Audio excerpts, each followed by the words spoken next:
السلام علیکم ورحمۃ اللہ وبرکاتہ۔ ناظرین و سامعین، آئیے اس سردی کو سمجھنے کی کوشش کرتے ہیں اور اپنے رب کو پہچانتے ہیں اور رسول اللہ صلی اللہ علیہ وسلم کی سنت سے استفادہ کرتے ہیں۔ تعریف اس رب کی کہ جس نے تغیر و تنوع سے اس کائنات کو سجایا۔ درود و سلام اس ہستی پر کہ جس نے ہمیں اس سے فائدہ اٹھانا سکھایا۔ موسموں کا بدلنا، درختوں کے پتوں کا گرنا، یہ سب تبدیلی کی نشانی ہے۔ تغیر ہی اس کائنات کا راز ہے۔ موسموں کی تبدیلی ہمیں ایک سبق دے کر جاتی ہے کہ کائنات کی ہر شے کو بدلنا ہے۔ جو آیا ہے اس نے جانا ہے، جس پر آج عروج ہے کل زوال ہوگا۔ سورہ آل عمران آیت 190 ہے، ان فی خلق السماوات والارض واختلاف اللیل والنہار لآیات لأولی الالباب۔ آسمانوں اور زمین کی پیدائش میں اور رات اور دن کے ہیر پھیر میں یقیناً عقل مندوں کے لیے نشانیاں ہیں۔ نبی کریم صلی اللہ علیہ وسلم کی احادیث کے مطالعے سے معلوم ہوتا ہے کہ سردی کا سبب یہ ہے کہ یہ جہنم کے سانس لینے کی وجہ سے ہوتی ہے۔ ابو ہریرہ رضی اللہ عنہ سے مروی متفق علیہ حدیث ہے، قالت النار ربی اکل بعضی بعضا۔ جہنم نے اللہ کے حضور شکایت کرتے ہوئے کہا، اے میرے رب، میرا بعض حصہ بعض کو کھا رہا ہے، لہٰذا مجھے سانس لینے کی اجازت دیجیے۔ تو اللہ تعالیٰ نے اسے 2 سانس لینے کی اجازت دے دی، ایک سانس سردی میں اور دوسرا گرمی میں۔ تو جو تم لوگ سردی کی ٹھنڈک محسوس کرتے ہو وہ جہنم کے سانس لینے کی وجہ سے ہے۔ فما وجدتم من برد او زمہریر فمن نفس جہنم وما وجدتم من حر او حرور فمن نفس جہنم۔ رسول اللہ صلی اللہ علیہ وسلم نے فرمایا کہ جو تم سردی کی ٹھنڈک محسوس کرتے ہو تو وہ جہنم کے سانس لینے کی وجہ سے ہے، اور جو گرمی کی تپش محسوس کرتے ہو وہ بھی جہنم کے سانس لینے کی وجہ سے ہے۔ اس سے معلوم ہوتا ہے کہ جہنم نام سے ہی آگ کا ٹھکانہ ہے، لیکن اس میں سرد خانے کا بھی عذاب ہے۔ تو یہ تو ریمائنڈر ہے، اللہ نے جہنم کو جو اجازت دی ہے یہ انسانوں پر بھی احسان ہے۔ اس سردی اور گرمی سے، اس سردی اور گرمی سے بچنے کا سامان کر لیں۔ اور ہم کیا کرتے ہیں؟ اسی کو برا بھلا، گالم گلوچ، منحوس تک کہہ رہے ہوتے ہیں، حالانکہ حدیث میں واضح طور پر منع ہے، اور حدیث قدسی ہے جو بخاری مسلم دونوں میں ہے۔ اللہ عز و جل فرماتا ہے، یؤذینی ابن آدم یسب الدہر وانا الدہر بیدی الامر اقلب اللیل والنہار۔ آدم کا بیٹا مجھے دکھ دیتا ہے۔ اذینی ایذا سے تکلیف دینا۔ اللہ کو ابن آدم کی کون سی بات بری لگتی ہے؟ یسب الدہر، وہ زمانے کو گالی دیتا ہے، سردی، گرمی، موسم کی سختی، حالانکہ یہ سب کس کی طرف سے ہے؟ اللہ فرمایا وَأَنَا الدَّهْرُ، میں خود صاحب زمانہ ہوں، میں جو چلا رہا ہوں۔ تو موسم کو برا کہنا گویا چلانے والے کو برا کہنا ہے۔ رات و دن کو میں ہی پھیرتا اور تبدیل کرتا ہوں۔ جب وقت کا مالک، زمانے کو چلانے والا اللہ ہے تو زمانے کو، موسم کو، وقت کو برا کہنا جائز نہیں ہے، کیونکہ اس کو برا کہنا گویا اللہ کو برا کہنا ہے۔ اسی طرح ہوا وغیرہ کو بھی برا نہیں کہہ سکتے۔ نبی کریم صلی اللہ علیہ وسلم کے دور میں ہوا نے ایک شخص کی چادر اڑا دی تو اس نے اس پر لعنت کی۔ ہمارے ہاں بھی ایسے ہوتا ہے۔ نبی کریم صلی اللہ علیہ وسلم نے فرمایا، اس ہوا پر لعنت نہ کرو، لا تلعنها فإنها مأمورة وإنه من لعن شيئا ليس له بأهل رجعت اللعنة عليه۔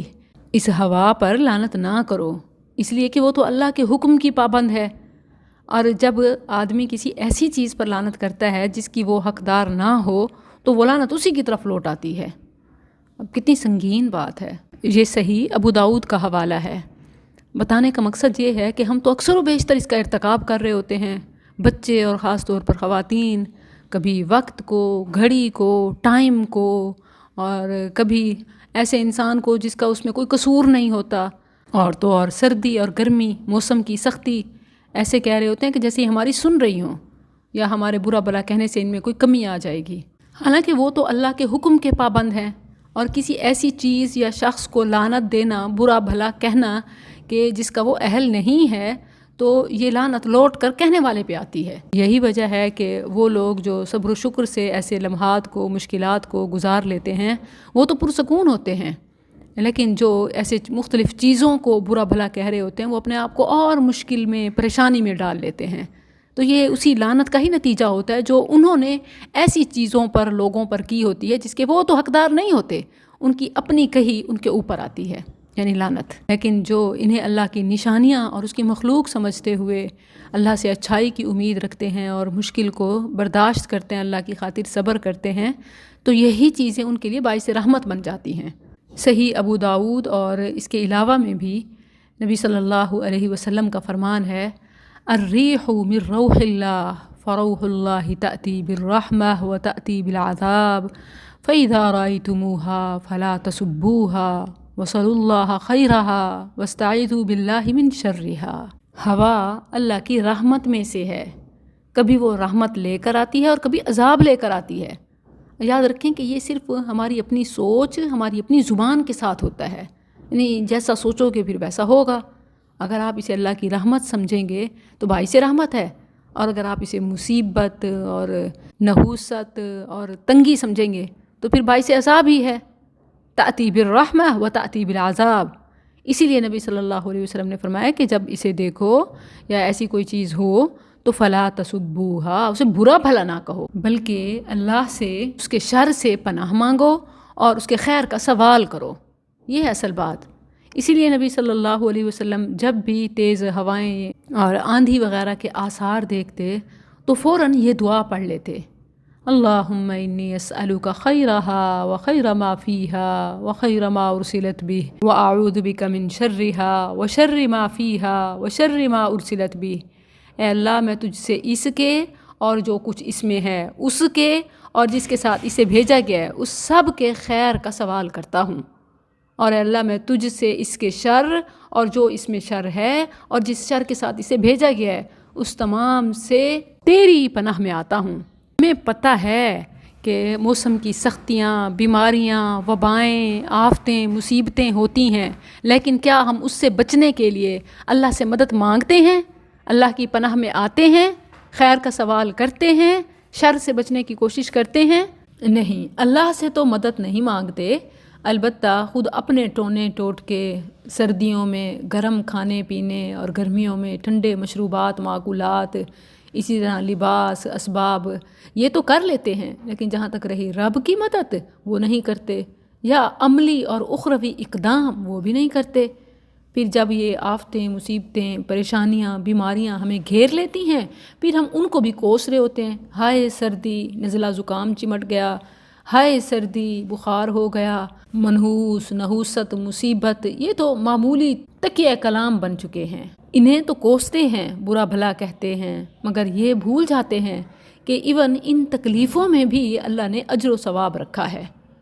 آپ کیا سمجھتے ہیں کہ یہ اجر و ثواب کس طرح کا ہے؟ ایک تو صبر کرنے پر آخرت میں اجر ہے، دوسرا دیکھیں کہ یہ انفیکشنز، جو بلغم، جو بوگس، جو گندا مواد، حتیٰ کہ وہ ڈائریا کی شکل میں ہو، وومیٹنگ، اسہال، یا پھر اسی طرح گلے کا غبار جو کچھ نکل رہا ہوتا ہے ناک سے فلو کی شکل میں، یا اسی طرح گلے سے جو بھی اخراج وغیرہ، تو اس سے آپ دیکھیں کتنے زہریلے مادے نکل جاتے ہیں۔ رب کی طرف پلٹنے کے ساتھ ساتھ انسان جن لاپرواہیوں کا عادی ہو چکا ہوتا ہے، پھر خواہ وہ غلط کھانے ہوں یا غلط عادتیں، انسان بیماری اور تکلیف کی وجہ سے ان سب سے باز آ جاتا ہے۔ یہ اللہ کی طرف سے کتنے بڑے ریمائنڈر اور الارم ہیں کہ جو چیز انسان کو سمجھ نہیں آ رہی ہوتی اور وہ نقصان کی طرف جا رہا ہے، فوری بریک لگ جاتی ہے۔